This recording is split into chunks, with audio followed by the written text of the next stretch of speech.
Banyak yang belum tahu sahabat ya, hanya memakai dua buah kelapa ini sanggup melebatkan segala tanaman, termasuk untuk tanaman padi, sehingga panen kita itu melimpah. Nah sahabat, ini adalah persiapan tanaman padi saya ntar di fase bunting, sehingga bulirnya itu berisi sampai pangkal dan juga buahnya itu berat ketika kita timbang sahabat ya. Nah, bukan untuk tanaman padi sahabat, ini untuk tanaman cabai sistem kocor dan sistem spray juga, sehingga merangsang banyaknya bunga dan buahnya tidak rontok. Dan entar kita akan campur dengan satu bahan lagi. Nah bahan inilah yang akan memaksimalkan dari dari air kelapa ini. Nah sahabat, entar ketika kita mengaplikasikan, pastikan di fase bunting untuk tanaman padi dan sampai mengeluarkan malai itu sehingga hasilnya maksimal. Oke sahabat, untuk caranya di sini sahabat perlu menyiapkan 2 buah kelapa. Kelapa ini tinggi akan unsur haranya dan juga ZPT-nya yaitu auksin, sehingga merangsang pembungaannya lebih maksimal. Oke, setelah kita buka dari 1 biji buah kelapa ini, kita masukkan ke dalam satu alat ya, nah, yaitu wadah kosong seperti ini. Nah sahabat, setelah kita masukkan dari air kelapa ini ke dalam wadah kosong yang sudah kita sediakan, baru di sini kita masukkan susu krim. Kalau sahabat ada susu bubuk yang basi itu lebih mantap dan lebih bagus. Nah sahabat, baru kita masukkan dari 2 biji atau buah kelapa ini, yaitu airnya. Nah setelah ini baru kita masukkan satu bahan lagi sahabat, yaitu micin. Nah micin ini bebas mau mereknya Ajinomoto, Sasa, terserah sahabat. Kita di sini gunakan 3 sendok saja. Nah ini untuk ketiga sendoknya sahabat ya. Nah setelah tercampur rata seperti ini, setelah kita masukkan semua bahan tersebut, baru kita campur rata sehingga betul-betul bahan tersebut mencair, karena dari micin itu sangat cepat sekali menyatu dengan air sahabat ya. Nah setelah ini baru kita tambahkan satu bahan lagi, yaitu Ultradap dari Pak Tani. Pasti sahabat banyak yang tahu apa itu Ultradap. Ultradap ini tinggi akan unsur hara fosfatnya. Nah saya akan zoom di sini sahabat ya, biar sahabat lihat unsur haranya. Nah fosfat berlambangkan P2O2 sahabat ya. Nah di sini kita menggunakan sampai 3 sendok saja ya, 3 sendok makan udah cukup.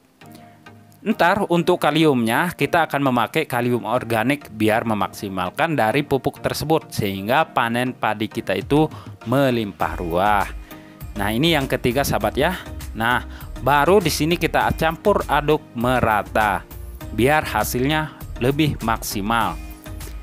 Nah setelah tercampur rata sahabat seperti ini, baru ntar kita siapkan satu bahan lagi biar hasilnya maksimal dari pupuk ini.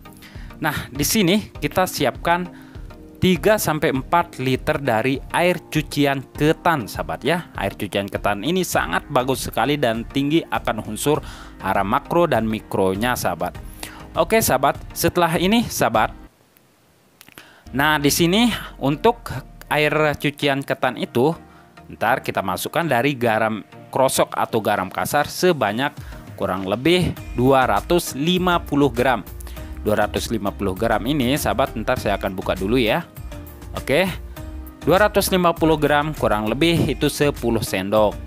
Garam krosok ini bisa menggantikan pupuk KCl, sehingga merangsang pembungaan dan pembuahan secara cepat pada tanaman padi kita maupun pada tanaman cabai kita sahabat ya.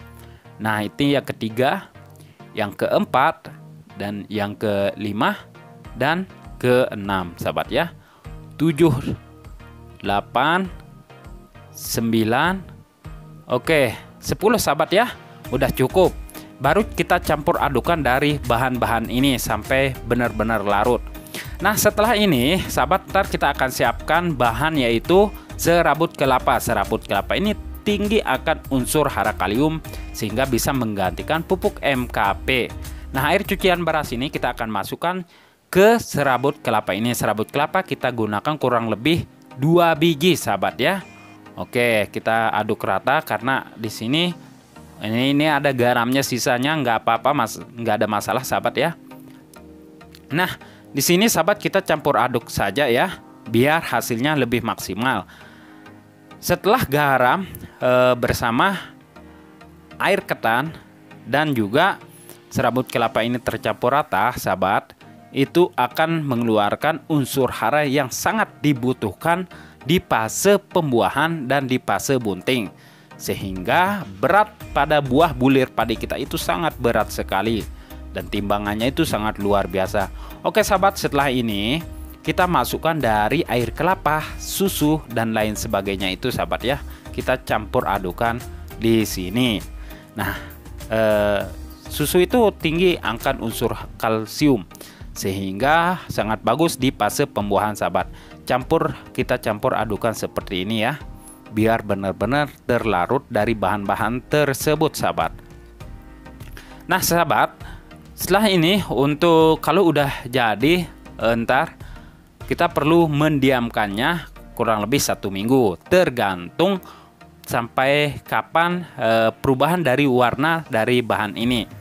Biasanya bahan ini akan berubah warna ketika siap diaplikasikan. Nah, saya akan memperlihatkan kalau dari bahan pupuk cair ini sudah jadi sahabat ya. Warnanya seperti ini. Nah, ini warnanya hitam, mengkilat dan kental sahabat ya.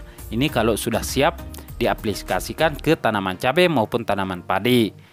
Nah sahabat, untuk menekan zat tanin dari air kelapa ini kita membutuhkan I4. I4 ini untuk menekan racun atau zat tanin pada serabut kelapa tersebut, sehingga untuk tanaman cabai itu tidak terjadinya macet pertumbuhan sahabat ya pada akarnya, karena itu bahayanya zat tanin ini. Kita cukup gunakan 3 sendok dari I4 ini. Untuk I4 ini, kenapa saya tidak menggunakan gula atau molase?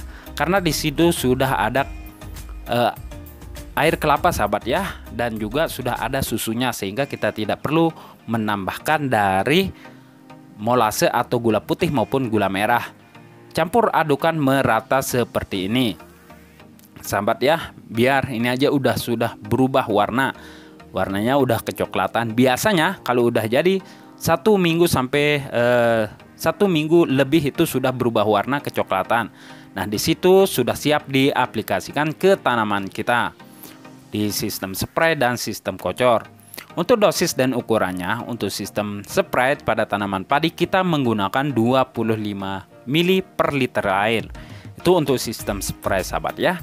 Dan untuk sistem kocor pada tanaman cabai bisa sahabat gunakan 15 ml. Dosisnya direndahkan dulu, lihat situasi tanaman sahabat ya. Nah itu dia sahabat, silakan sahabat praktekin di tempat sahabat masing-masing.